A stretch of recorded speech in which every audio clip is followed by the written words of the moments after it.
Number 2 लिखो फिर।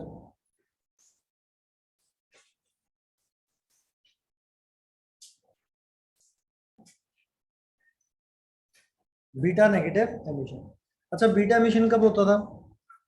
जब एक न्यूट्रॉन किस में कन्वर्ट होता था? प्रोटॉन में। तो मान लो न्यूट्रॉन है अपने पास, क्या होता है? 0 1। किस में कन्वर्ट होता था? प्रोटॉन में। तो ये सिंबल किसका होता था?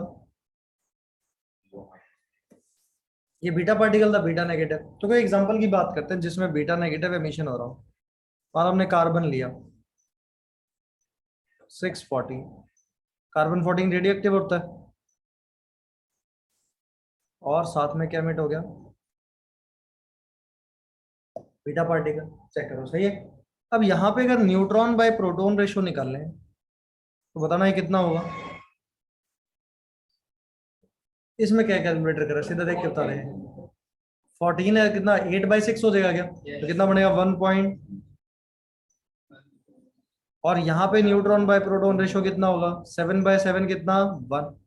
क्या अल्फा एमिशन में न्यूट्रॉन बाय प्रोटॉन रेशो बढ़ रहा था? यहाँ पे क्या हो रहा है? घट रहा है। तो हमने लिखा था क्या कि अल्फा एमिशन के साथ में हमेशा बीटा एमिशन जरूर होता है, क्योंकि इसी से न्यूट्रॉन बाय प्रोटॉन रेशो क्या होता है? डिक्रीज। अच्छा, एटॉमिक नंबर क्या हो गया? इंक्रीजेस बाय 1 यूनिट, और मास number remains same. Mass number के साथ कोई चेंज नहीं होगा। अच्छा, पेरेंट न्यूक्लियाई के रिस्पेक्ट में डॉटर न्यूक्लियाई कहाँ शिफ्ट हो जाएगा? एक पोजीशन राइट हैंड साइड पे शिफ्ट हो जाएगा, क्योंकि एटॉमिक नंबर क्या हो गया? इंक्रीज। तो ये तीनों बातें लिख देते हैं, लिख लो इसको।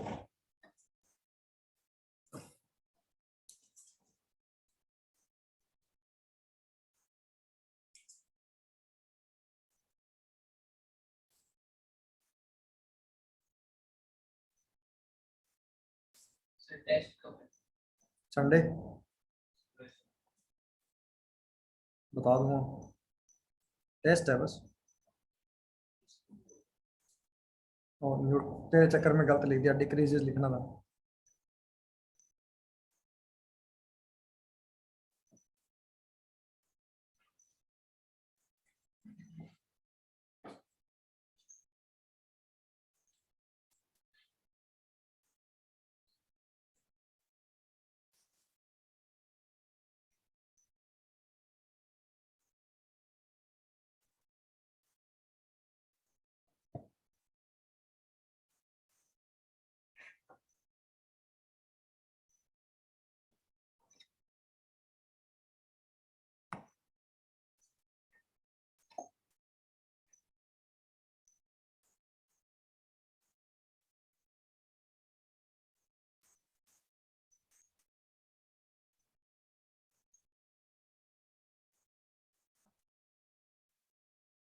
यार मास नंबर क्या रहता है? सेम रहता है ना।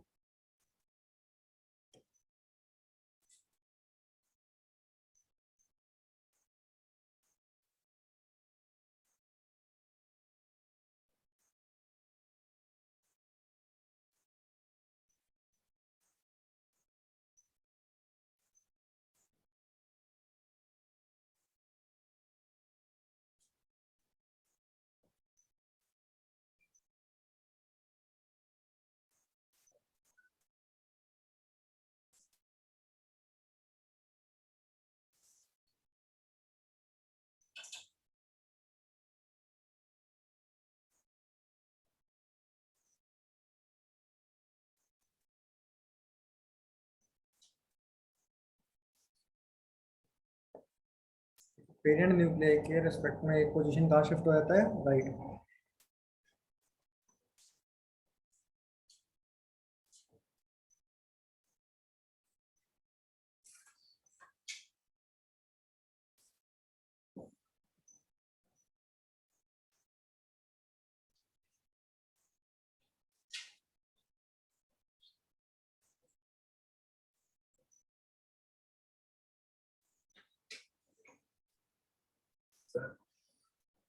वो रिपीट नहीं था सर, फिर वो ही नहीं था उसके। ठीक है, सच्ची सर, फोन भी मिला था सर। चलें आगे। तो ऐसे बीटा नेगेटिव जैसा एक और क्या होता था, बीटा पॉजिटिव। तो बीटा पॉजिटिव कब होता है, जब प्रोटॉन किस में कन्वर्ट होता है, न्यूट्रॉन। उसकी बात करते हैं, यहां तक लिख लीजिए।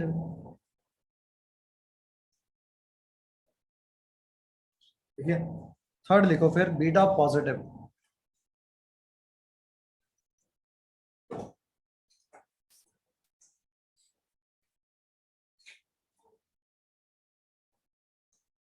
ठीक है, देखो बीटा पॉजिटिव एमिशन बहुत ही कम मिलता है अपने को ना, क्योंकि इसमें भी न्यूट्रॉन बाय प्रोटॉन रेशो बढ़ जाएगा। देखो कैसे, मतलब प्रोटॉन था, प्रोटॉन किस में कन्वर्ट हो गया, न्यूट्रॉन में। यही हुआ। तो अगर प्रोटॉन न्यूट्रॉन में कन्वर्ट हुआ तो नंबर ऑफ न्यूट्रॉन्स क्या हो जाएंगे, इंक्रीज, और नंबर ऑफ प्रोटॉन क्या हो जाएंगे, डिक्रीज। तो रेशो तो बढ़ेगा ही। ठीक है, और कोई एग्जांपल, एक हाइपोथेटिकल से कोई एग्जांपल ले लेते हैं ना, सोडियम ले लेते हैं। 1122 किस में कन्वर्ट हो गया, नियॉन में। 1022, और साथ में क्या हो गया, बीटा पॉजिटिव, पॉजिट्रॉन क्या हो गया, एमिट हो गया। तो यहाँ पे भी देखना न्यूट्रॉन बाय प्रोटॉन रेशियो बढ़ेगा। यहाँ बताओ न्यूट्रॉन बाय प्रोटॉन रेशियो कितना, 1 था। यहाँ कितना हो गया होगा, 1.2 हो गया होगा, चेक करो। सही है, बढ़ गया क्या इसके अंदर, तो ये भी काम का नहीं है।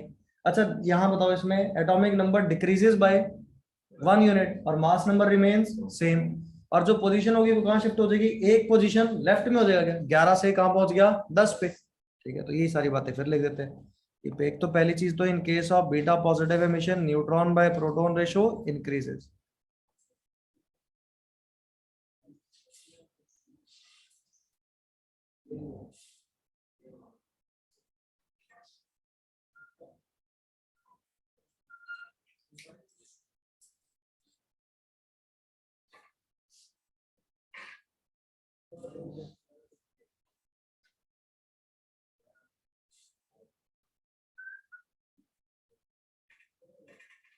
क्या होगा, atomic number decreases bye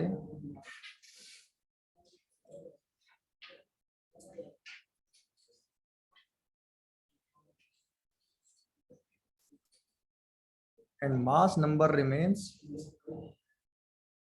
same. Mass number क्या रहता है, सेम रहता है।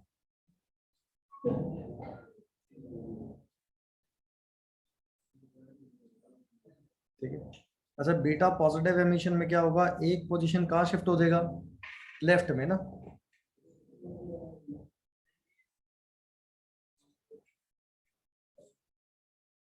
एमिशन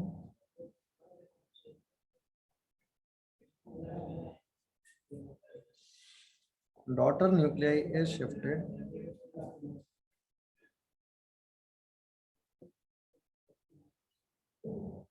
one position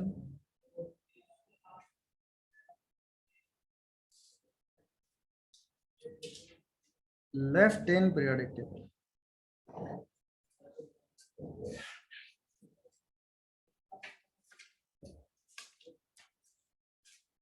टेस्ट की तैयारी है क्या, कितने क्वेश्चन 30 20 30 30 30।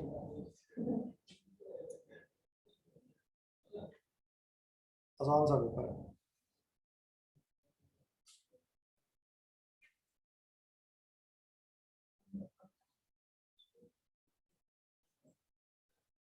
क्या कह रहे हैं, बोल रहे हैं टेस्ट करा रही नहीं नहीं पूछ रहा था कहाँ तक आएगा पूरा चैप्टर। पूरे डेली एक्टिविटी तो नहीं है लिख लिया क्या, चले आगे। अच्छा एक ऐसा एमिशन कौन सा है, गामा एमिशन। गामा एमिशन से ना तो एटॉमिक नंबर चेंज होगा ना मास नंबर, कहीं शिफ्ट नहीं होगा, सिर्फ क्या चीज होता है, वो फॉर्म ऑफ एनर्जी। तो एक फोर्थ लिख दो, gamma emission.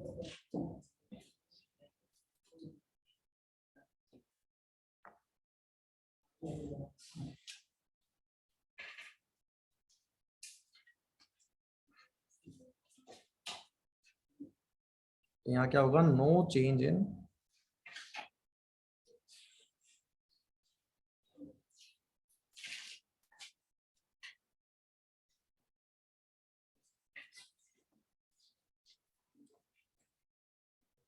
Mass number and atomic number, कि कोई ना तो मास नंबर में चाहिए ना एटॉमिक नंबर में चाहिए।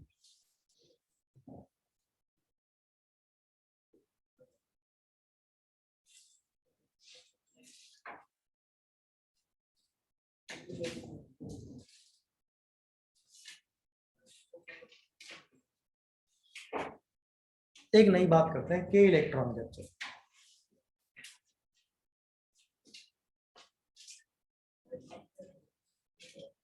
देखो के इलेक्ट्रॉन कैप्चर होता क्या है, न्यूक्लियस के सबसे पास वाला शेल कौन सा होता है, के शेल। कहता है अगर न्यूक्लियस वहां से एक इलेक्ट्रॉन अपने अंदर खींच ले, ठीक है, एक्चुअल में कोई ऐसा कुछ होता थोड़ा ना इलेक्ट्रॉन खींच ले, तो मतलब उसका मतलब क्या चीज है कि जो प्रोटॉन है वो किस में कन्वर्ट हो गया, न्यूट्रॉन में।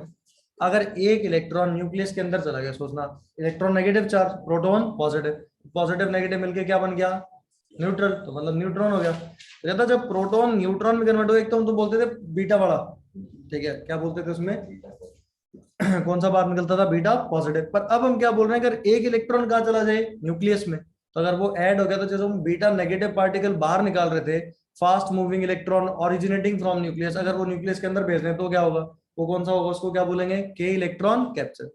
अच्छा, के इलेक्ट्रॉन कैप्चर में एक दिमाग लगा के बताओ, न्यूट्रॉन बाय प्रोटॉन रेशियो बढ़ेगा या घटेगा,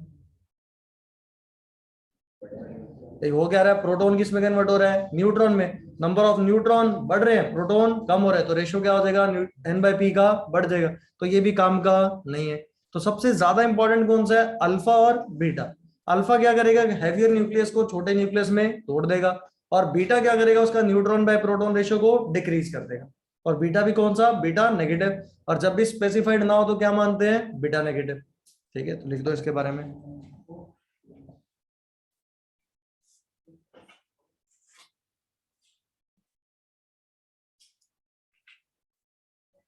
when one electron of K shell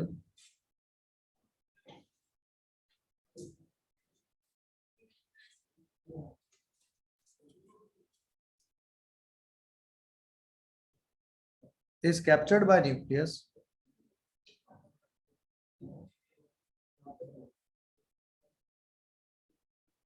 then it is called as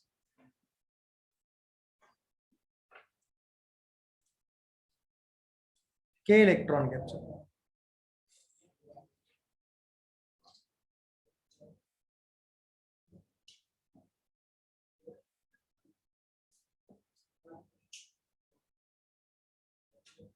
देखो यही हुआ, तो इस केस में क्या होगा, neutron by proton ratio increases, बढ़ जाएगा ना।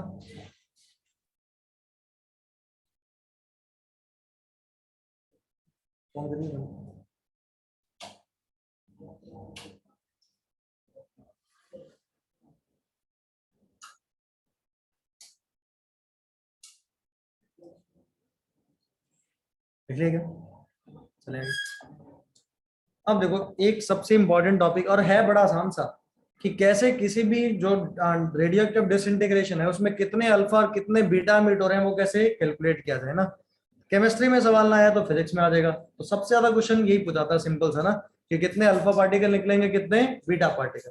तो लिखो calculation of number of alpha and beta particles. ये नोट कर लिया सभी ने, चलो अगली स्क्रीन पे।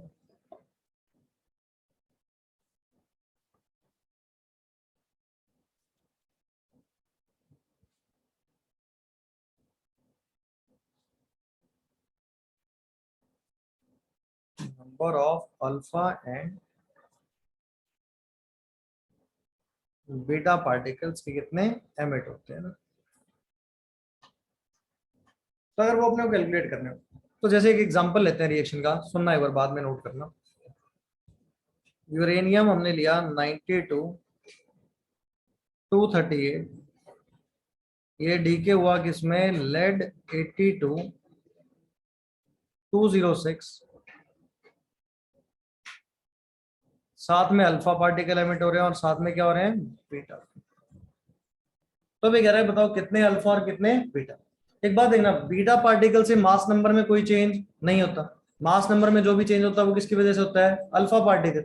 और अगर एक अल्फा पार्टिकल निकलता है तो कितना मास नंबर चेंज होता है, 4 यूनिट डिक्रीज हो जाता है। तो अगर मैं total change in mass number को 4 से डिवाइड कर दूं, क्या नंबर ऑफ अल्फा पार्टिकल आ जाएंगे क्या? तो एक में 4 का चेंज, दो में 8 का चेंज, तीन में 12 का चेंज, ये ऐसे पता चलेगा अपने को। तो अगर मेरे को कभी भी नंबर ऑफ अल्फा पार्टिकल्स निकालने हो तो मैं उसमें क्या करूंगा, change in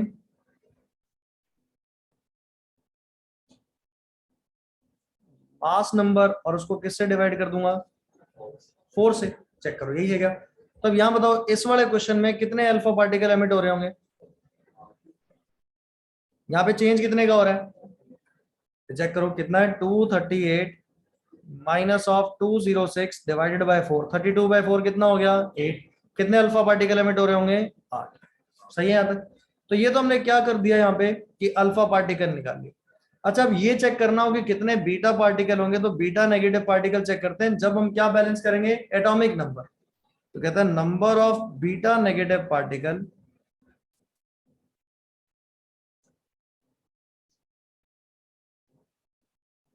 is calculated by balancing beta negative particles. कि अगर बीटा नेगेटिव पार्टिकल्स को बैलेंस कर दिया जाए तो वो क्या बताएगा अपने को, नंबर ऑफ बीटा पार्टिकल, अब सॉरी एटॉमिक नंबर को अगर क्या कर दिया जाए, बैलेंस कर दिया जाए। बैलेंसिंग बीटा पार्टिकल, ये क्या हो रहा है, बाय बैलेंसिंग एटॉमिक नंबर। अच्छा, रिएक्टेंट साइड में बताओ एटॉमिक नंबर कितना है, 92। अच्छा, प्रोडक्ट पे कितना हो गया, 82 तो हो गया लेड से, और उधर 8 टू जा कितना हो गया, 16। टोटल कितना बन गया, कितने फालतू हो गए, 6। तो 6 माइनस करना पड़ेगा क्या? और यहाँ बीटा में कितना है, -1, तो यहाँ पे कितने पार्टिकल आगे होंगे, 6। अब देखो एक बार ऐसा कर लो, ऊपर और नीचे दोनों तरफ बैलेंस होना चाहिए। ऊपर बैलेंस करो, यहाँ पे मास नंबर रिएक्टेंट साइड पे कितना है, 238। प्रोडक्ट साइड पे कितना है, 206 तो आ गया लेड से, प्लस 8 4 जा 32 आ गया हीलियम से, और 0 आ गया वहां से। तो देखो दोनों तरफ बैलेंस है क्या? नीचे एटॉमिक नंबर चेक करो, यहाँ पे कितना है, 92। लेड पे कितना, 82, प्लस हीलियम पे कितना हो गया, 8 2 जा 16, और वो प्लस 6 इंटू -1 क्या हो गया, -6। देखो दोनों तरफ बराबर है क्या? दोनों तरफ क्या है, बराबर। तो अल्फा पार्टिकल जब निकालोगे तो कैसे कैलकुलेट करोगे, कि जितना डिफरेंस इन मास नंबर है उसको किससे डिवाइड कर दो, 4 से। और बीटा पार्टिकल कैसे निकालोगे, क्या बैलेंस करके, एटॉमिक नंबर। कर पाओगे क्या? लिख लो इसको।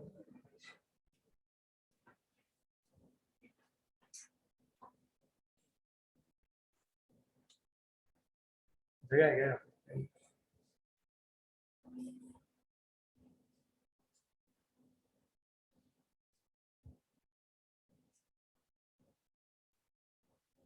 अच्छा, बीटा बोल दिया मतलब बीटा नेगेटिव है ना?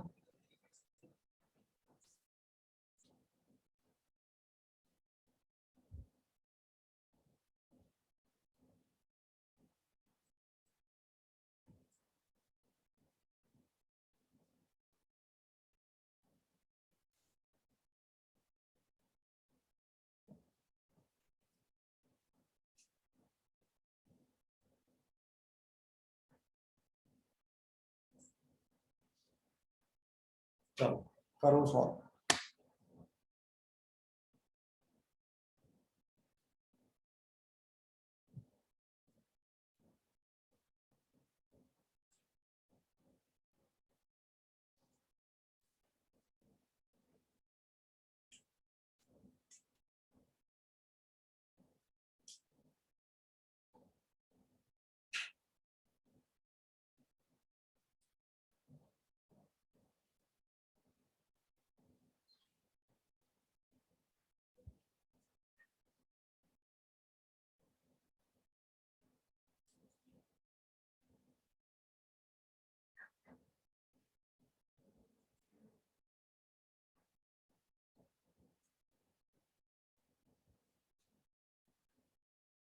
तो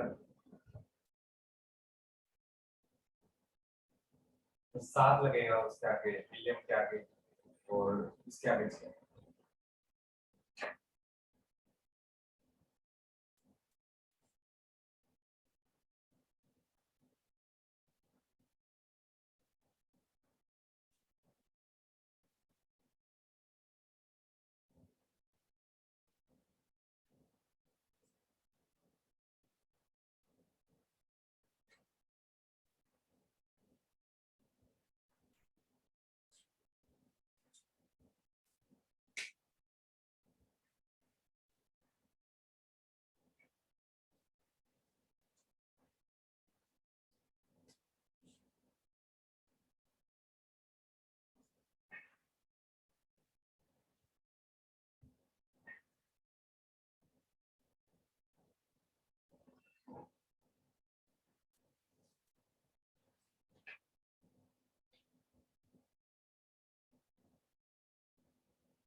बताओ अभी क्या लगता है नंबर ऑफ अल्फा पार्टिकल कैसे निकालोगे? क्या डिफरेंस निकाल दें? 234 माइनस 206 डिवाइडेड बाई 2, 28 और डिवाइडेड बाई 4, 28 डिवाइडेड बाई 4 कितना आ गया? 7। तो कितने अल्फा पार्टिकल हो गए? सही है तक? अच्छा, अगर बीटा पार्टिकल की बात करेंगे तो किससे बैलेंस करना पड़ेगा? एटॉमिक नंबर से। तो 90 82 आना कितने का चाहिए था डिफरेंस? 8 का, पर वो कितना गया? 7 2 जा 14 का। तो क्या करना पड़ेगा यहाँ पे? 6 माइनस करना पड़ेगा क्या? करके देख लो, जोड़ के देखो, नीचे हो गया 82, 7 2 जा 14 माइनस 6, टोटल करो कितना बनेगा? जोड़ दो, कितना हो गया? 90 90 बन गया। उधर भी 90, इधर भी क्या है? 90। क्या बैलेंस हो रहा है क्या? तो मतलब कितने अल्फा पार्टिकल होंगे यहाँ पे? 7। और बीटा पार्टिकल कितने होंगे? 6। एक बार ये बताओ, ये बीटा में परेशानी कितने बच्चों को हो रही है? सभी कर पा रहे हैं क्या? बीटा नहीं हो रहा क्या? ये जोड़ लिया करो, एक काम कर लो, और छोड़ो, गोली मारो, एक्स लिख दिया करो। एक्स लिख दे, एक आध करते हैं, जोड़ देते हैं। इधर कितना होना चाहिए? 90 इज इक्वल टू, लेड में कितना हो गया? 82 प्लस, और 7 2 जा, एक हीलियम में 2, और 7 2 जा कितना हो गया? 14। बीटा पार्टिकल में कितना है? -1। तो x इंटू -1 क्या हो गया? Minus of x। यहां से x सॉल्व करो, कितना आएगा? 6 बनेगा क्या? तो ऐसे निकाल दो 6। क्लियर बात है? तो कितने बीटा पार्टिकल आ गए होंगे यहाँ पे? 6। तो 7 अल्फा पार्टिकल और 6 क्या रहे होंगे? Beta particle. निकाल सकते हैं, कोई दिक्कत इसमें? चले आगे। चलो फिर अगली हेडिंग डालो, ट्रांसम्यूटेशन। लिखा है? ये लिखिए।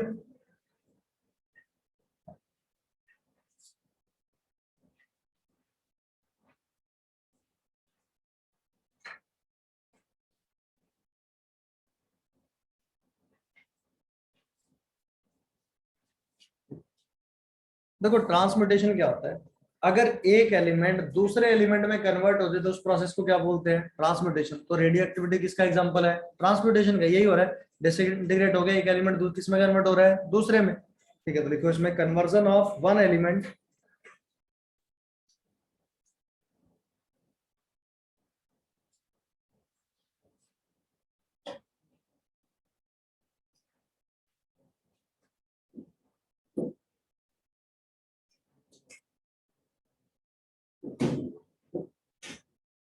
into another element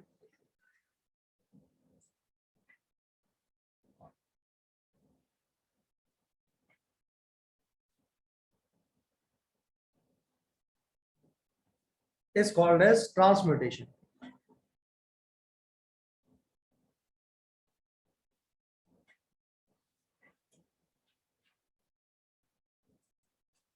तो इसमें जो पहला वर्ड आएगा, मतलब पहला प्रोसेस आएगा, वो क्या होगा? Artificial, sorry, natural transmutation. अच्छा, नेचुरल मतलब जो प्रोसेस स्पॉन्टेनियस हो रहा हो। तो स्पॉन्टेनियस बड़ा किसका एग्जांपल होता है? रेडियो एक्टिविटी का। तो आर्टिफिशियल ट्रांसमिटेशन, अच्छा, नेचुरल ट्रांसमिटेशन का मतलब ही क्या है? रेडियो एक्टिविटी ना। तो लिखते हैं यहाँ पे spontaneous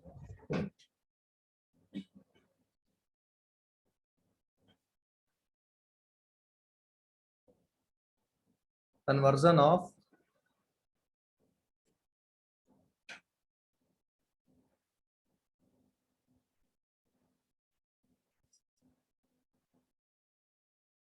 one element to another element.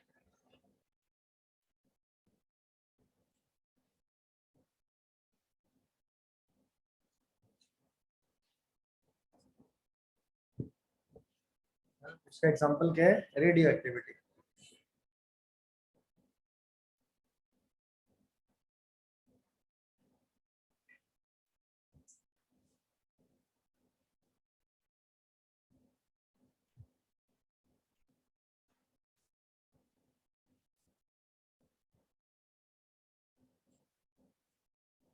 पहला आर्टिफिशियल ट्रांसमिटेशन।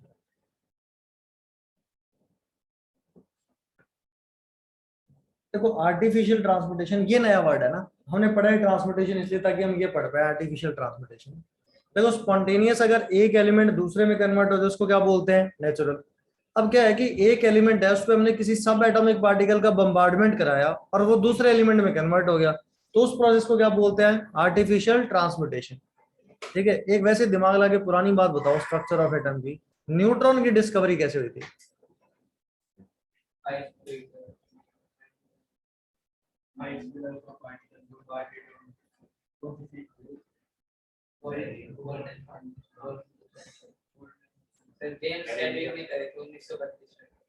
किसने करी थी? जेम्स से?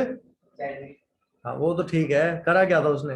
क्या बेरिलियम एटम पे उसने क्या बम्बार्ड कराए थे? अल्फा पार्टिकल, और वहां से क्या चीज बाहर निकली थी? न्यूट्रॉन बाहर निकले थे ना, तो वहां से डिस्कवर हुआ था ना। तो वो किसका एग्जांपल है? आर्टिफिशियल ट्रांसम्यूटेशन का ही है क्या? कि बेरिलियम अपने आप तो नहीं कन्वर्ट हो रहा था, उसमें हमने अल्फा पार्टिकल बम्बार्ड कराए, वो किस में कन्वर्ट हुआ? कार्बन में, और साथ में बाहर क्या निकला? न्यूट्रॉन। ठीक है, तो वो किसका एग्जांपल है? Artificial transmutation. तो वही लिखना है अपने को ना, तो लिखो इसमें conversion of one element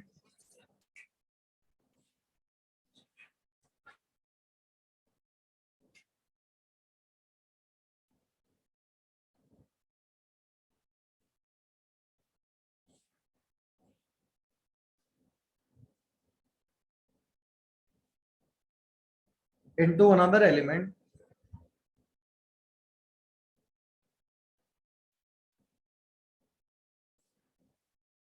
with the help of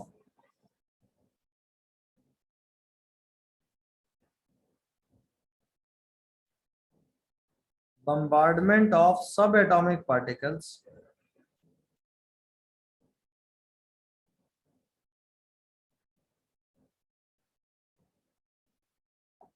is called as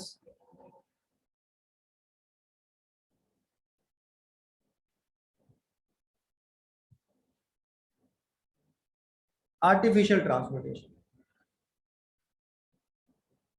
मैं ना एग्जांपल अगली स्क्रीन पे लिखूंगा, क्योंकि मेरे को उसका यहीं लिख दूंगा, रिप्रेजेंटेशन यहीं, स्पेस तो है ही।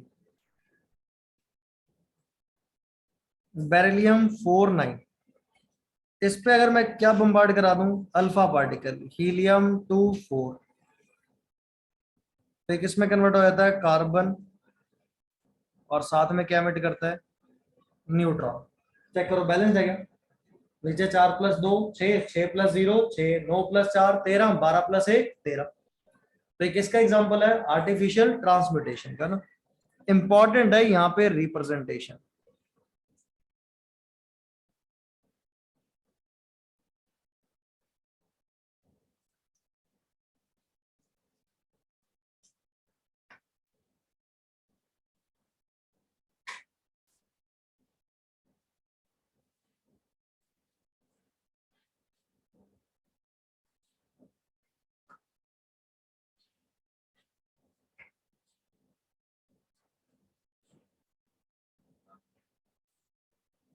ये देखिए क्या, अब रिप्रेजेंटेशन देखना इसकी बड़ी इंपॉर्टेंट है। क्या होता है यहाँ पे, कैसे रिप्रेजेंट करें आर्टिफिशियल ट्रांसमिटेशन को? चश्मा क्यों उतारा तुमने?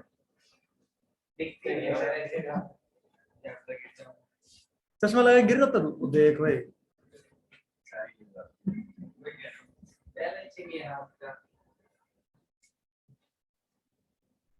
तो देखो इधर रिप्रेजेंटेशन क्या होगा इसका, कि सबसे पहली चीज तो क्या लिखो? बेरिलियम, जिसपे बम्बार्डमेंट कराया जा रहा है। ठीक है, फिर अगला देखो ब्रैकेट में लिखना क्या है? जो पार्टिकल बम्बार्ड करा रहे हैं, कौन सा करा रहे हैं? अल्फा। ठीक है, जितने पार्टिकल बम्बार्ड करा है, कितना पार्टिकल है? एक अल्फा पार्टिकल, तो एक अल्फा लिख दिया। उसके बाद देखना बम्बार्डमेंट से प्रोडक्ट में जो सब एटॉमिक पार्टिकल रिलीज हो रहा है वो कौन सा है? न्यूट्रॉन। कितना रिलीज हो रहा है? न्यूट्रॉन एक, तो न्यूट्रॉन का सिंबल एन। और फिर प्रोडक्ट कौन सा बन रहा है यहाँ पे? समझ आ गई बात? तो करना क्या है तुम्हें इसके अंदर, कि पहले क्या लिखना है? जिस पे बम्बार्डमेंट कराया जा रहा है, ब्रैकेट की इस तरफ क्या लिखना है? जो प्रोडक्ट बना, और ब्रैकेट में जिसका बम्बार्डमेंट कराया गया वो पहले, और दूसरा सब एटॉमिक पार्टिकल जो रिलीज हो रहा है वो बाद में। ठीक है, लिखो इसको।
सर ये कैसे पता चलेगा इसमें न्यूट्रल वो ये रिएक्शन भी उसका रिप्रेजेंटेशन करें।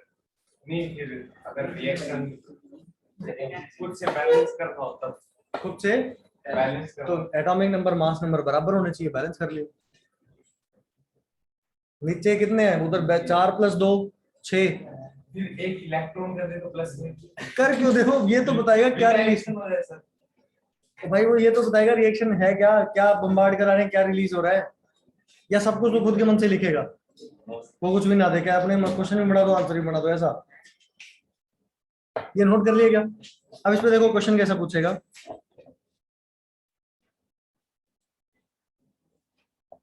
देखो एक एलिमेंट x है,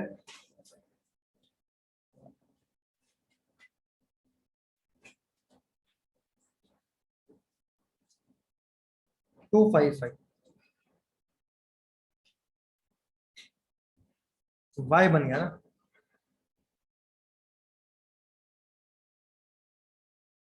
आइडेंटिफाई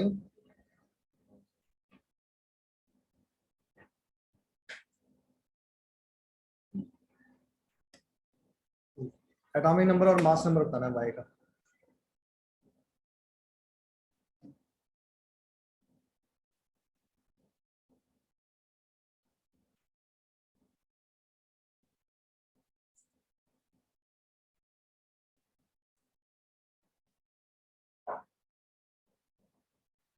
एटॉमिक नंबर 103 है।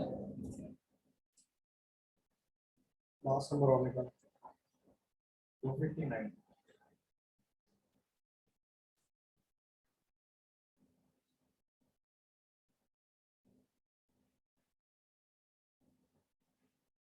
तुम्हारे बारिश हो रही थी क्या? 57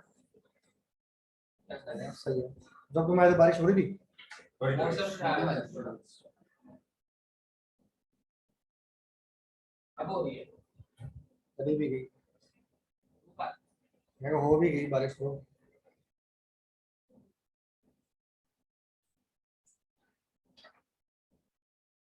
कर दो ये क्या सॉल्व, यस बताओ क्या क्या आंसर आ रहा है, कौन बताएगा? 257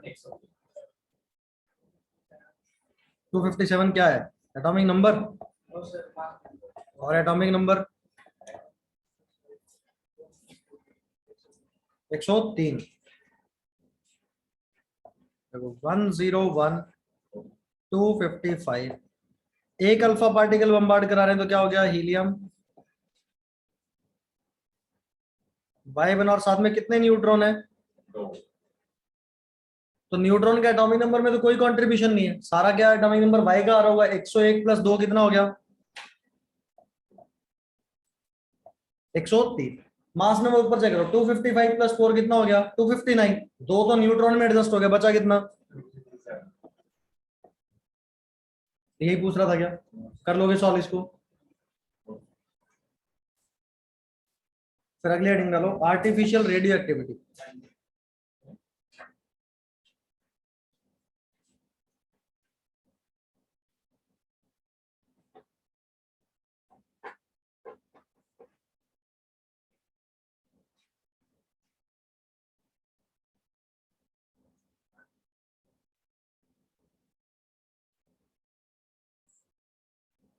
अच्छा, जो अभी पहले हमने एग्जांपल लिखे हैं वो आर्टिफिशियल ट्रांसम्यूटेशन है, वो आर्टिफिशियल रेडियो एक्टिविटी नहीं है ना। अब देखो आर्टिफिशियल रेडियो एक्टिविटी होती क्या है। अब मैंने आर्टिफिशियल ट्रांसम्यूटेशन कराया और प्रोडक्ट क्या बन गया? वाई बना। इसमें प्रोडक्ट क्या बना? वाई।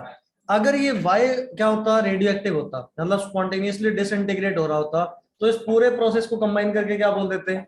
Artificial radio activity. कि मतलब जो पहले चीज है वो रेडियो एक्टिव नहीं है, हमने क्या किया? उस पर किसी सब एटॉमिक पार्टिकल का बम्बार्डमेंट कराया, मतलब आर्टिफिशियल ट्रांसम्यूटेशन कराया, उससे जो प्रोडक्ट बना वो कैसा बन गया? Radio active. तो वो पूरा प्रोसेस कंबाइन करके क्या बोल देंगे उसको?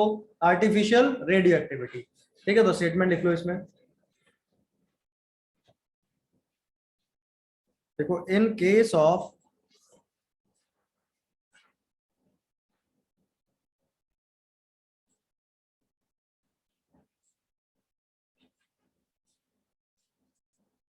artificial transmutation,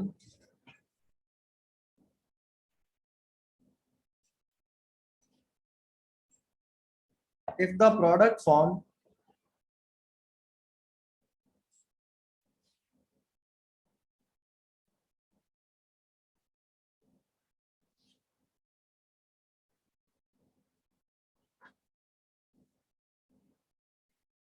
behaves as radioactive element,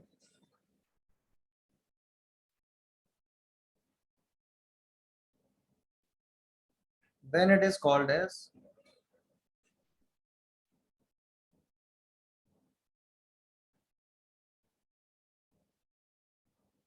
artificial radioactivity.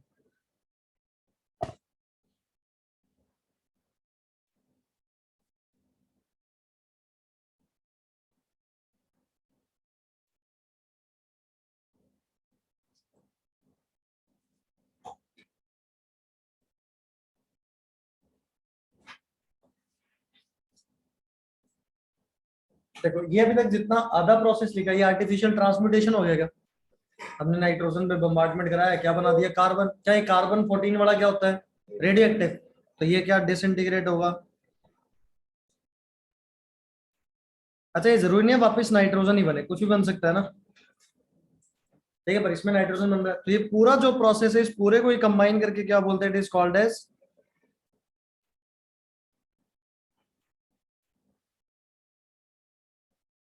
Artificial radio activity.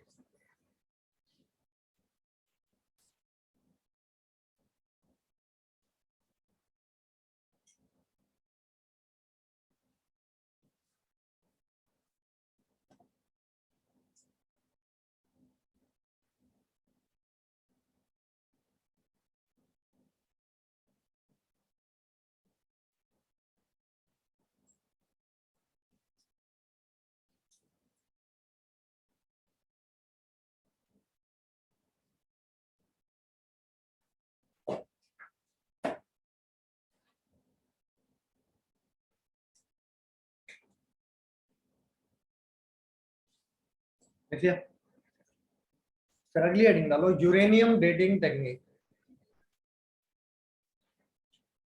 कि कैसे धरती की एज निकाली जाए ना, एज ऑफ अर्थ।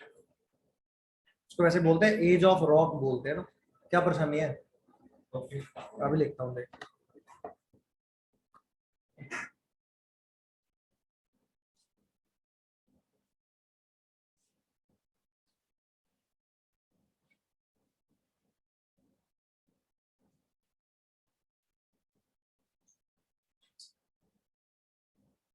है ना, इससे निकालते कि हम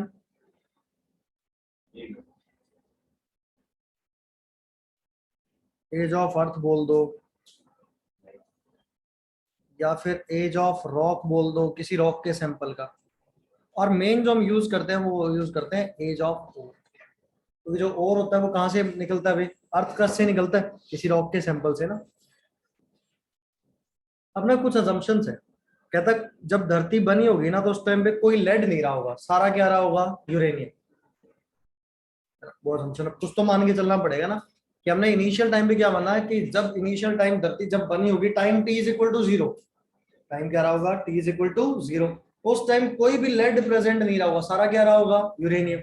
और देखो यूरेनियम कैसा होता है, रेडियो एक्टिव, टूटता है तो किसमें कन्वर्ट होता है, लेड में। तो आज के टाइम पे अगर मैं किसी रॉक के सैंपल का एनालिसिस करूं तो उसमें जितना भी लेड है वो सारा कहां से आया होगा, क्या यूरेनियम के डिकम्पोजिशन से। तो ये असम्पशन है, ये मानना पड़ेगा, तभी हम एज ऑफ अर्थ निकाल पाएंगे, एज ऑफ रॉक निकाल पाएंगे, नहीं तो नहीं निकाल पाएंगे ना। तो पहला पॉइंट लिखो इसमें, स्टेटमेंट लिखो, in this method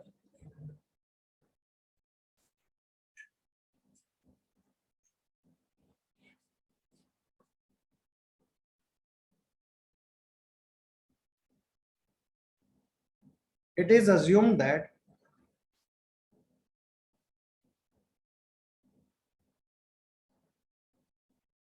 all the lead present in the sample all the lead present in the sample of uranium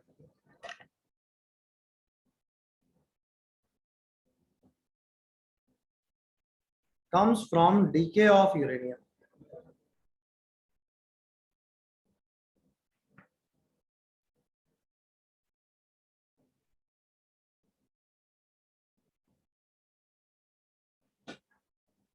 ये सारा कहां से आ रहा है? यूरेनियम के डीकम्पोजिशन से ना।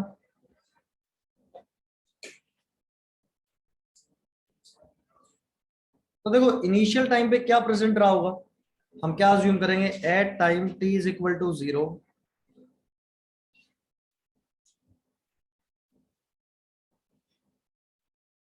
Only uranium is present. यही बात बोलोगे, इनिशियल टाइम पे सिर्फ क्या प्रेजेंट होगा? यूरेनियम। तो यानी कि जो एन यू लिखेंगे ये क्या चीज होने वाला है, या एन नॉट लिख देते हैं इसको, नंबर ऑफ यूरेनियम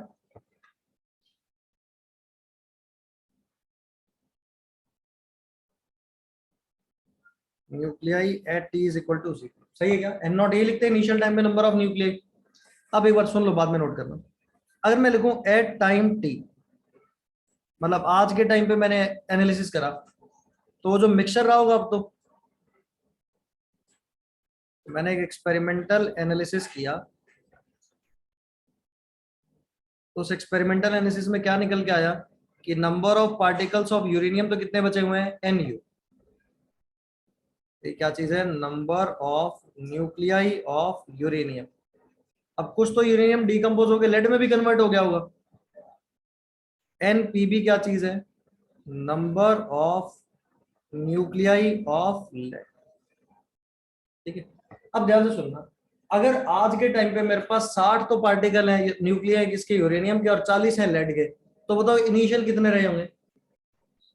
100 रहे होंगे क्या? कि भाई जितना यूरेनियम खत्म हुआ वो सारा किस में कन्वर्ट हो गया? लेड में। तो यानी कि इन दोनों को जोड़ दे तो किसके बराबर हो जाएगा? नंबर ऑफ पार्टिकल्स या किसके हो जाएंगे? न्यूक्लियाई। एक मिनट वेट करोगे, एक बार ये नोट करना।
लाइट अभी तक नहीं है क्या? चलो सुनो एक बार बात बीच में रहेगी ना, आ रहा है फिर। तो ये इतनी बात तो मैं बोल के गया था कि अगर इन दोनों को जोड़ दें तो वो किसके बराबर आ जाएगा? एन नॉट के बराबर आ जाएगा क्या? एक बात तो एन नॉट की वैल्यू किसके बराबर है? सही। अच्छा एक बात तो फर्स्ट ऑर्डर काइनेटिक्स किस पे लगाओगे, यूरेनियम पे या लेड पे? भाई जो डिसइंटीग्रेट होता होगा फर्स्ट ऑर्डर काइनेटिक्स उसी पे लगेगी क्या? तो क्या फर्स्ट ऑर्डर काइनेटिक्स का फॉर्मूला लगा दिया जाए? ठीक है तो एक काम करते लगाते हैं, अगले पे स्क्रीन पे चल रहा हूँ, एक बार सुनना। देखो फॉर यूरेनियम क्या अप्लाई करोगे, lambda multiplied by t is equal to ln of n naught, और डिवाइड क्या करोगे? यही होने वाला है कि इनिशियल टाइम पे कितने थे और आज के टाइम पे कितने हैं। अब एन नॉट की वैल्यू तुमने क्या निकाल रखी है, n u plus n TV, और डिवाइड किससे है, एन यू से। तो यहां से टी की वैल्यू क्या आ गई, 1/λ ln of 1 plus number of particles of lead by number of particles of uranium.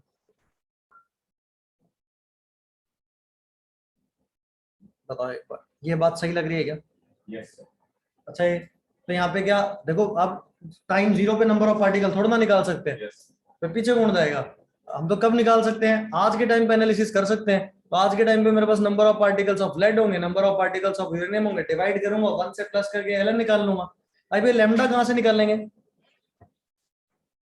Lambda is calculated from,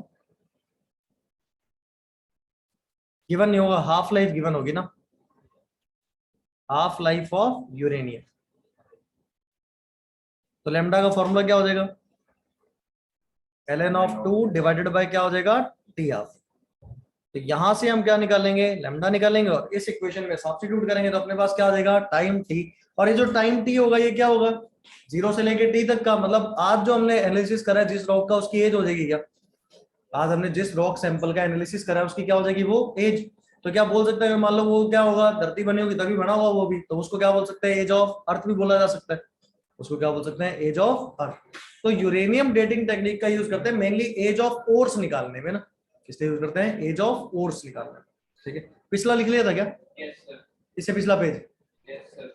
लिख लिया था क्या, कहते वापस करूं, एक ये टर्म ये तो लिख लेना, ये नहीं लिखा होगा तुमने, ये लिखा तो मैंने अब आके है,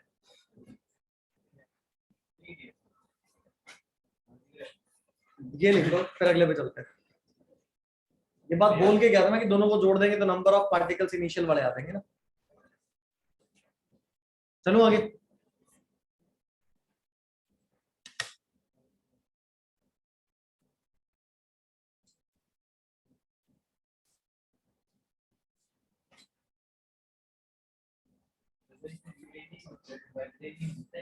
क्या होता है, वाइब्रेनियम। वाइब्रेनियम क्या है, ये मार्वल्स के वो ऐसे निकाल के हम जाते हैं क्या होता है, ये वो ऐसे ही इसको होता होगा पैटर्न है सर वाइब्रेनियम, ऐसा इसका है ऐसा ऐसा इसका नीचे रखे ना।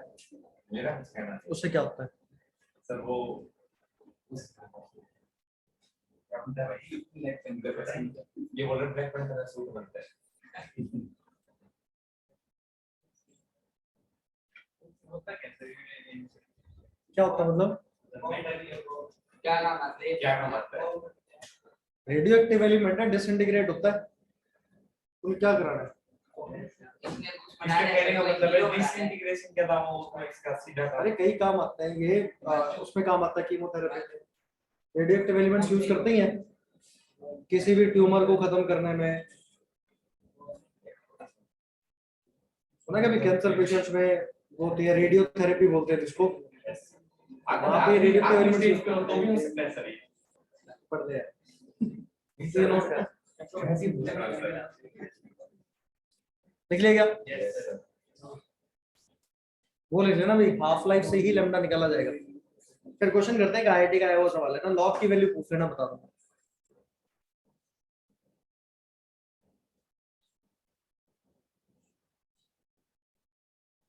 क्वेश्चन लिख दो सर। ये भी लिख लोगे, चलो सॉल्यूशन अगले पे कर लेंगे, क्वेश्चन लिख लो यार।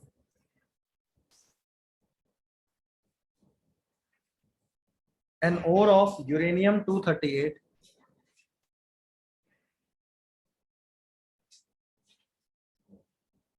and lead 206 contains uranium and lead in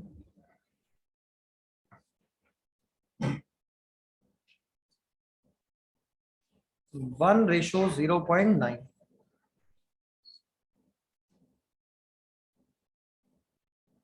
by weight. Half life of uranium given है 4.5 into 10⁹ years.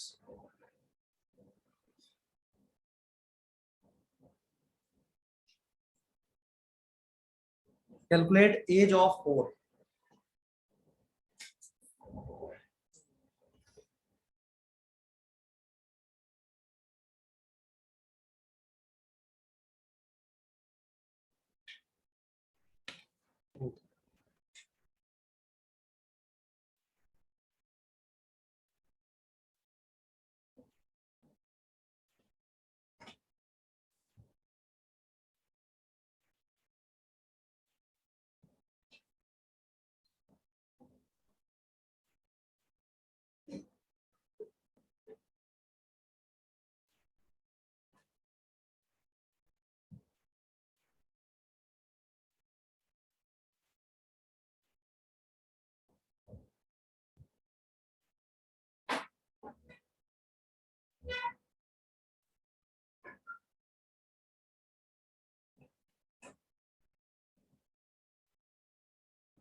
log 1.9 base 2 log 1.9 चाहिए.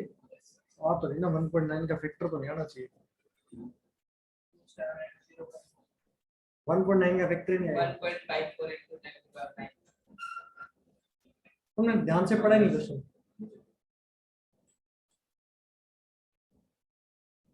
मिल गया क्या गलती? तो बाय वेट है, मास का रेशियो है दोनों का. नंबर ऑफ न्यूक्लियर का रेशियो थोड़ा ना सीधा पटक रहे हो ना, सीधा चिपका दिया होगा या जान दो जो लिखा हुआ है, सोचो ही मत, सीधा लिख दो ऐसे.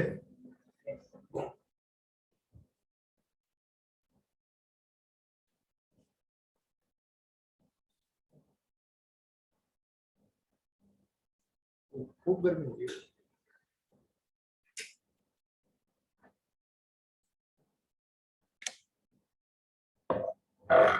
सवाल करो दूर क्या रहा है. मास का रेशियो गिवन है, मोल्स का निकाल दे. जो मोल का रेशियो वही नंबर ऑफ पार्टिकल का रेशियो.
बता दे अंदर से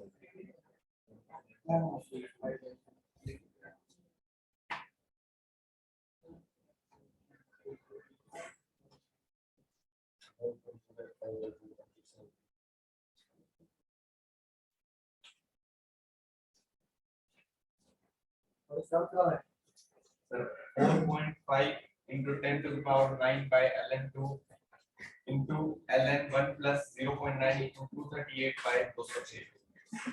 फेल ही लगा रही है। Sir, both 4.6 into 10 to the power 9 years, क्या आंसर आएगा? ये लिख लिया सभी ने, क्वेश्चन तो लिख रखा होगा। देखो वेट का रेशियो गिवन है, क्या लिखा है? 4.6 into 10 to the power 9 हाँ सही है। रेशियो नहीं है, उसके लिए देखो घर से लेना होगा। चेक करो, सही है। अच्छा, जो नंबर ऑफ मोल्स का रेशियो होगा वही किसका रेशियो होगा? अपना नंबर ऑफ न्यूक्लियाई का। तो एक काम करते हैं, नंबर ऑफ मोल्स के लिए क्या कर दो, किससे डिवाइड कर दो? इसके मोलर मास से। तो 1 डिवाइडेड बाय कितना हो गया? 238, और 0.9 डिवाइडेड बाय क्या हो जाएगा? 206। तो ये कितना बन गया? 4.2 ऊपर 206, नीचे 0.9 इंटू 238, कितना बनता है सॉल्व करने पे? 1.03। ऐसे ही ना? नहीं, 1.04 वो यूरेनियम बाय लेड नहीं, लेड बाय यूरेनियम बनेगा ना। इसको ऐसे छोड़ दो। इसको जब उल्टा करोगे ना, number of particles of lead by number of particles of uranium, क्या होगा? 0.9 इंटू में 238 डिवाइडेड बाय 206। ये सॉल्व करने पे आ रहा होगा 1.03। चेक करो। 1.039 चलो 3 ले ले, एक ही बात है। कर लो आगे, सही है तक भाई। वो पलटने के बाद ये बन रहा है ना। तो अब क्या होगा? लेमडा का फॉर्मूला क्या होगा? ln of 2 divided by half life कितनी है, मल्टीप्लाइड बाय टाइम क्या हो गया? करना एक बार, multiplied by time t is equal to लिखो।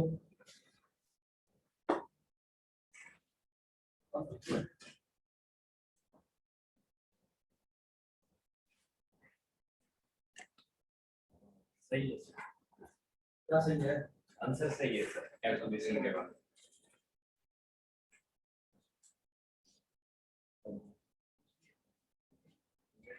इनटू में t is equal to ln of 1 plus number of particles of lead by number of particles of uranium होना था क्या? तो 1 प्लस 1.03 कितना हो गया? 2.03।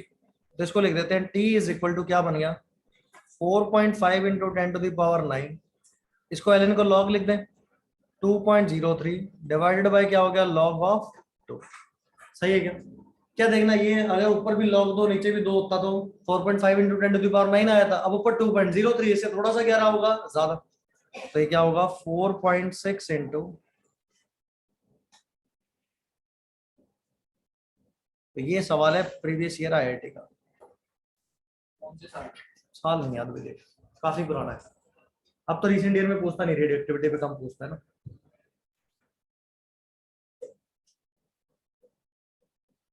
काम दिया था क्या कोई? No sir. कोई काम नहीं दिया अब तक? पिछला सारा पूरा हो गया? यार तो कई साल रहेंगे। सर 4-5 क्वेश्चन दिए थे, वो थोड़ा डाउट है मुझे। ठीक है, ये लिख लिया। फिर अगला लिखो, कार्बन डेटिंग टेक्निक। जैसे ये कौन सा था? 5.5 क्या हो गया? 5.5 अच्छा, क्लास है। बिल्कुल लगेगी। ये अभी इसकी लाइट नहीं है। नीचे बेसमेंट में ठंडक होती है, बढ़िया। जानवर जी जाएगा।